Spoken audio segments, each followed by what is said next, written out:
Então, para começar o RS em pauta especial de Natal, já estou recebendo aqui o Dr. Guilherme Colin e eu pergunto o seguinte para você: é melhor empreender ou ser empregado? Comprar renda passiva ou abrir uma empresa? A gente vai receber agora aqui, já falei para vocês, o Dr. Guilherme Colin, que é advogado, financista, investidor imobiliário, também investidor no mercado de capitais, locador por temporada, youtuber e também meu amigo, né? Boa tarde, Dr. Guilherme Colin. Boa tarde. Seja muito bem-vindo. Estou vendo encabulado aí com essa tua apresentação. Seja muito bem-vindo aí para o nosso RS em pauta especial de Natal. Doutor Guilherme, vamos começar pelos conceitos primeiro, tá bom?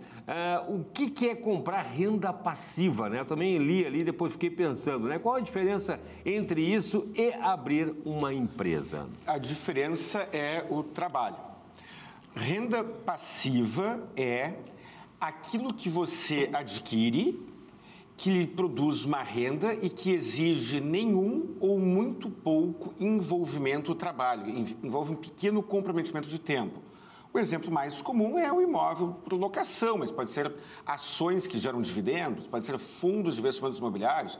Tu pode agora, Cláudio, largar aqui o jornalismo, abrir uma padaria e me dizer o seguinte: Guilherme, eu quero abrir uma padaria e não tenho capital. Não quer ser meu sócio capitalista? Eu trabalho, eu faço tudo. Eu, Cláudio, faço tudo e tu entra com a grana ali e tu vai receber somente os lucros, mas tu não vai trabalhar. Ou seja, a renda passiva é aquela renda que vem do capital e que eu, de vez em quando, preciso ir lá dar uma olhada, de vez em quando tenho que resolver um probleminha, mas, de um modo geral, eu não faço.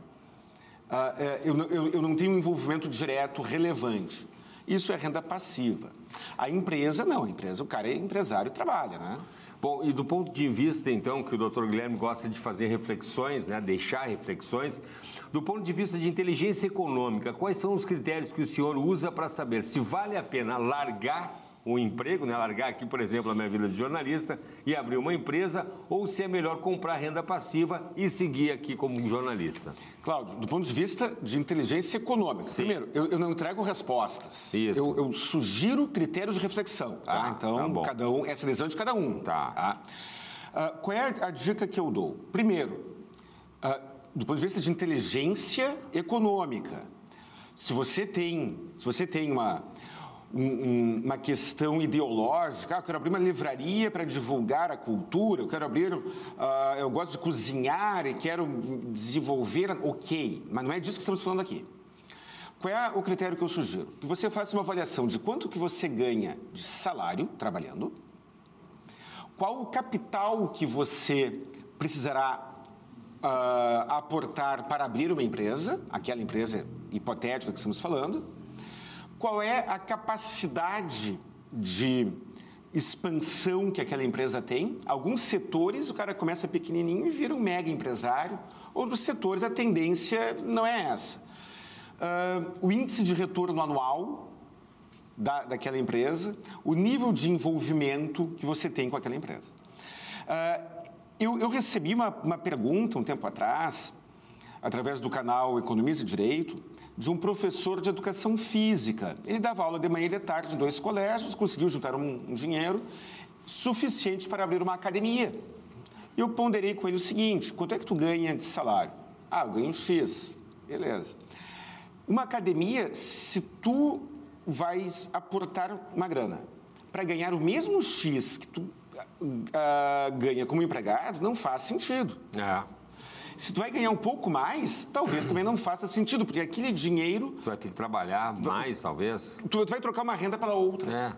Na renda passiva, você não troca uma renda pela outra. Eu sou advogado, eu alugo por temporada, mas essa minha atividade de locação por temporada não compromete minha atividade de advogado. Tenho imóveis de aluguel e invisto na Bolsa de Valores. Todas as minhas atividades adicionais não comprometem minha atividade como advogado. Mas se o cara é professor de educação física, de manhã e de tarde, vai largar o emprego e vai abrir uma academia, talvez seja ótimo, talvez ele fique milionário com isso. Mas que leve em conta. Ele vai abdicar de uma renda e ele vai perder uma renda, deixar de ganhar a renda, o salário, e vai seguir trabalhando, talvez mais, pelo menos no início, e talvez esta renda seja maior, muito maior, talvez seja igual ou menor. Então, essa conta deve ser feita. Qual é o capital e o índice de retorno? Eu dei uma palestra esses dias, Cláudio, numa comunidade, num bairro pobre de Porto Alegre, estava dando uma palestra.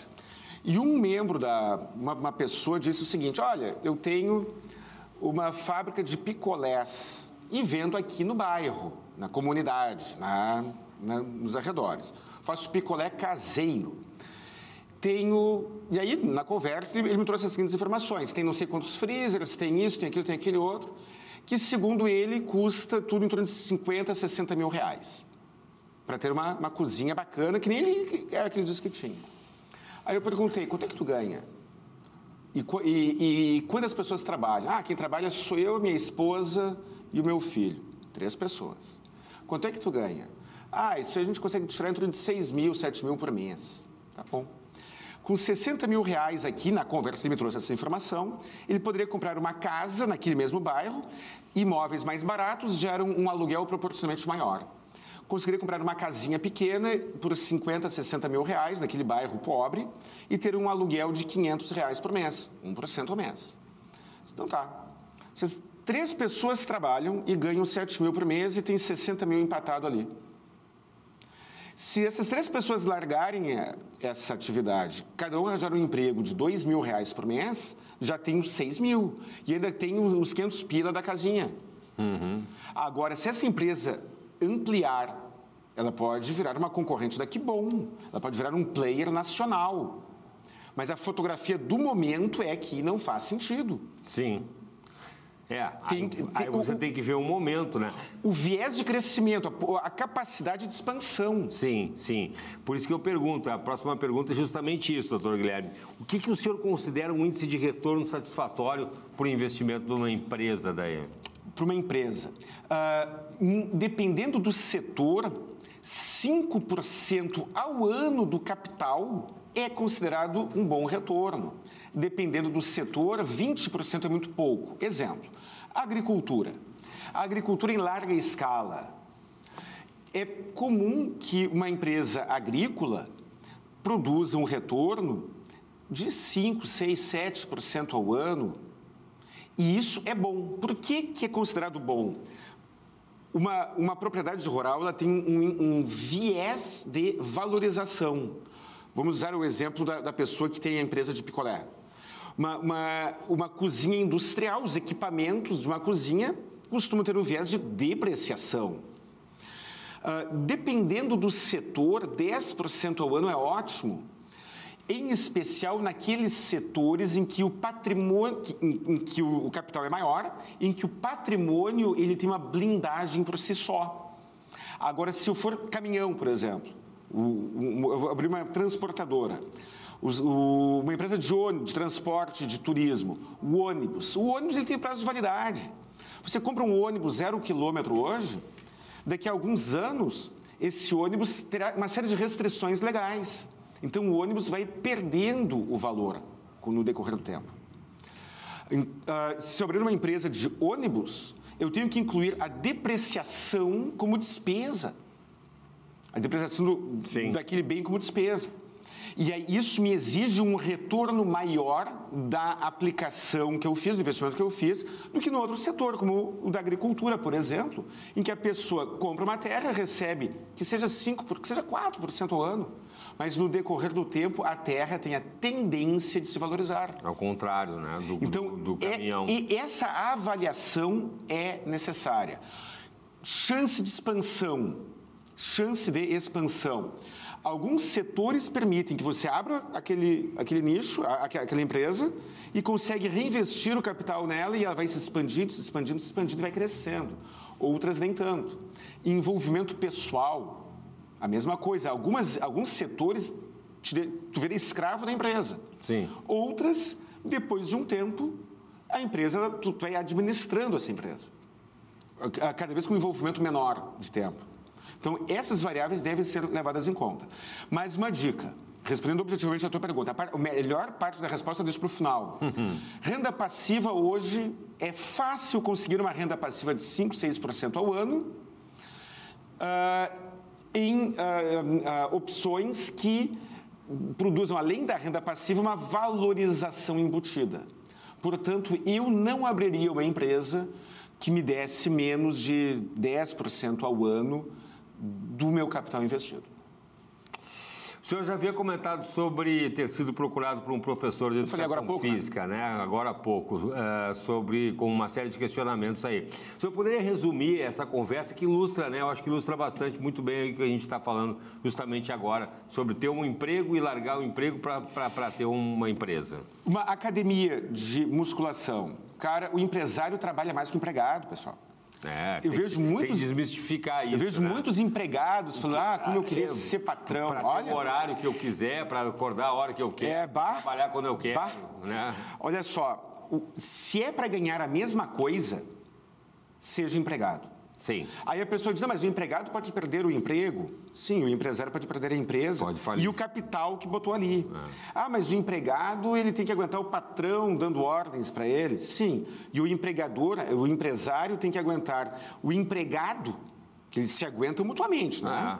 O empregado, às vezes, cobrando uma série de direitos que ele não tem, outras vezes cobrando uma série de direitos que o empregado tem, porque estão na lei, mas não fazem sentido na lógica empresarial. O empresário tem que aguentar o governo, a legislação tributária, dependendo do setor, os direitos do consumidor trazem riscos que vão além do controle do empresário. Então, eu vou abrir uma academia de musculação. Aí, o meu cliente se machuca. O meu empregado se machuca no trajeto para o trabalho e eu tenho que indenizar. Então, se é para ganhar a mesma coisa, seja empregado. Se é para ganhar algo parecido, pegue o capital e compre renda passiva. Se é para abrir uma empresa que tem capacidade de expansão e você acredita que ela expandirá, aí sim, porque aí você pode ficar rico. Mas somente se for realmente viável esta expansão ou este retorno superior à renda. E aí nós temos uma questão, Cláudio. Quanto que aquela pessoa ganha? Um professor de educação física que recebe um salário alto ou um professor para a atividade dele ou um professor que recebe um salário baixo?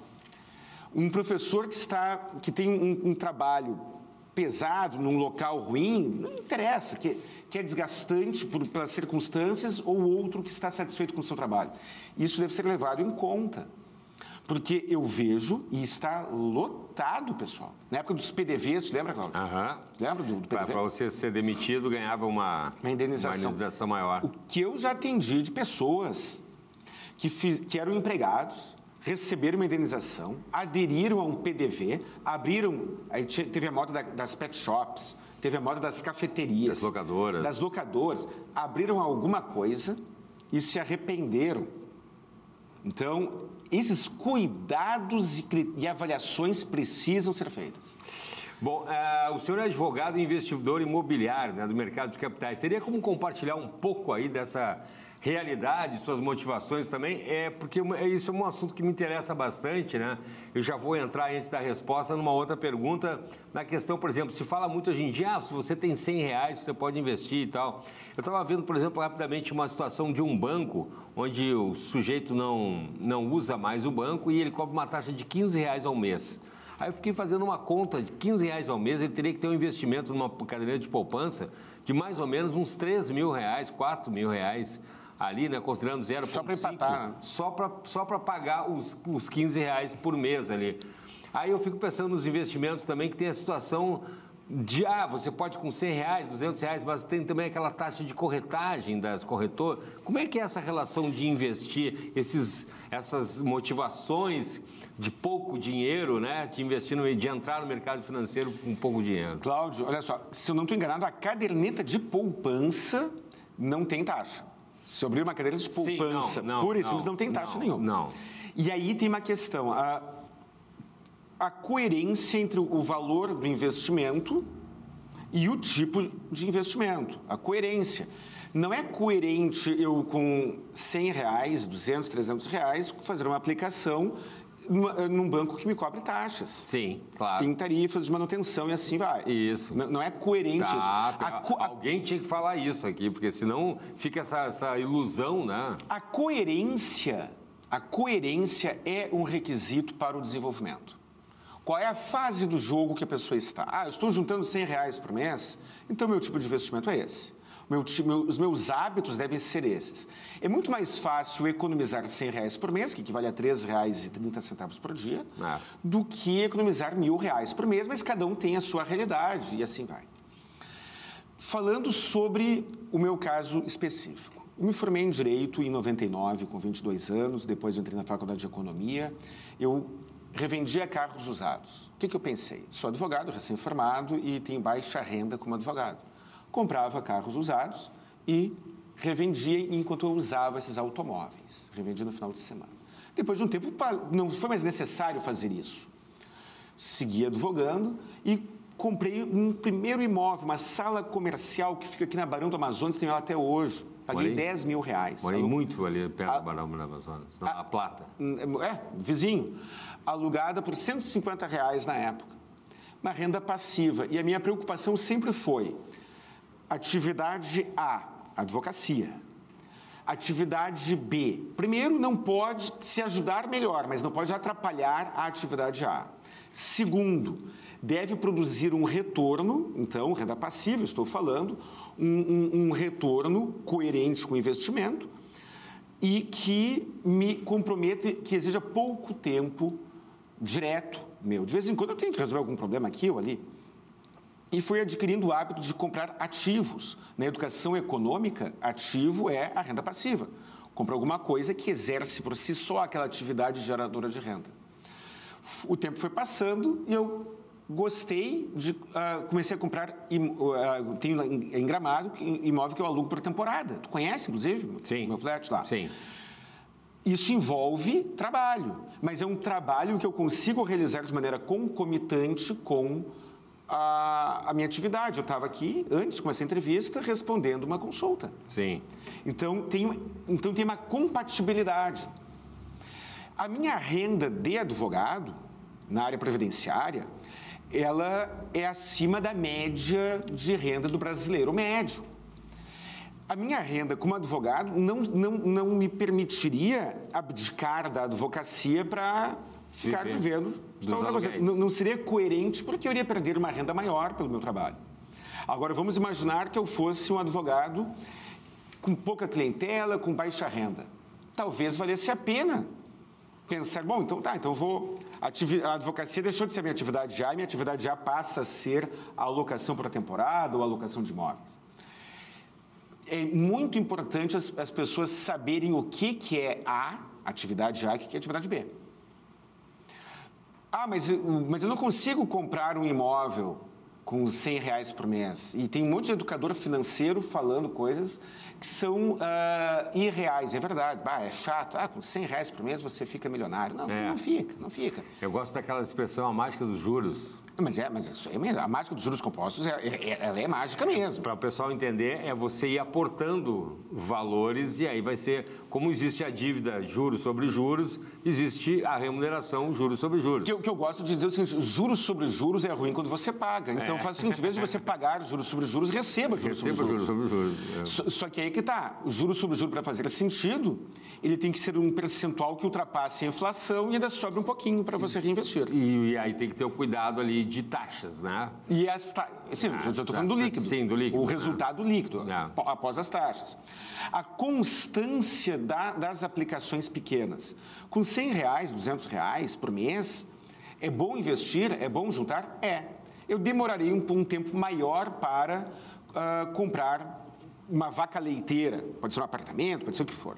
Agora, se eu tenho uma sofisticação intelectual, posso comprar ações em corretoras que cobrem corretagens baixas, e tem que procurar no Google, tem. Ações pagadoras de dividendo. Mas eu não quero comprar ações porque isso exige um conhecimento que eu não tenho. Não tem problema. Fundos imobiliários? Não, mas isso também envolve um home broker, envolve uma corretora de valores. Sim, tá. Não tem problema. Que fique na caderneta de poupança com R$100 por mês, R$200 por mês. Agora, que eu fiz? Quando eu não tinha dinheiro para comprar um imóvel e eu andava a pé, eu pensei o seguinte: comprarei um carro. E qual é o carro bom? O carro bom é aquele que eu pago menos do que vale e consigo revender pelo valor superior ao que eu paguei e usei de graça durante um período. E você já foi do mercado? Como? Você já foi do mercado, né? Já vendeu o carro. Sim, eu era revendedor de carros usados, autônomo, né? Sim, mas enfim, claro. Então foi o que eu fiz, beleza. Não tenho condições de comprar uma vaquinha leiteira, um imóvel? Sim. Compro um carro, uso, e a minha meta na época, Cláudio, era R$1.000 de lucro por carro. R$1.000, beleza. Que época é isso? 2001, 2000. Outra coisa, consórcio. Eu dei uma entrevista aqui falando que consórcio é um péssimo investimento. Sim, ele é um péssimo investimento. Se você comprar o consórcio novo e se você pensar em investimento. Agora, tem muita gente que vende o consórcio com deságio por valores baixos. E aí você resolve o problema daquela pessoa e ainda ganha um dinheiro, ganha um deságio. Então, é possível, usando a criatividade, é possível construir renda passiva para todos os valores. Toda a quantidade de dinheiro que você tenha, grande ou baixa, tem alguma coisa do seu número. É que nem sapataria. Você entra numa sapataria, às vezes não tem o sapato que você deseja, mas a sapataria do lado tem. Tem para todos os números. Muito bem. Doutor Guilherme Colin, aqui nesse nosso programa especial de Natal aí, nosso comentarista aí do setor de investimentos aí, né? Dando essas dicas importantes, reflexões, na verdade, né? Então, se você se conectou agora, confira ali a entrevista completa, com cuidado, com atenção, que, olha, você vai poder tirar aí dicas importantes aí para o seu investimento. Cláudio, última dica, posso? Por favor. Não tenha vergonha de ganhar dinheiro. Boa. Quando eu me formei com 22 anos em Direito e fui advogar, abri uma portinha, fui advogar, e tinha um telefone, não tinha nem computador, não tinha nem telefone no início, na época era celular de cartão que eu tinha, e era um computador para 2 sócios, eu e o Luiz Gustavo, era uma sala de 30 metros quadrados, um computador para 2 advogados, sem telefone. Foi assim que eu comecei. Olha aí. E aí eu revendia os carros usados no final de semana. Comprava um carro, usava e vendia meu foco era R$1.000 a mais. Muitas pessoas, muitos colegas meus, conversando comigo, disseram que teriam vergonha.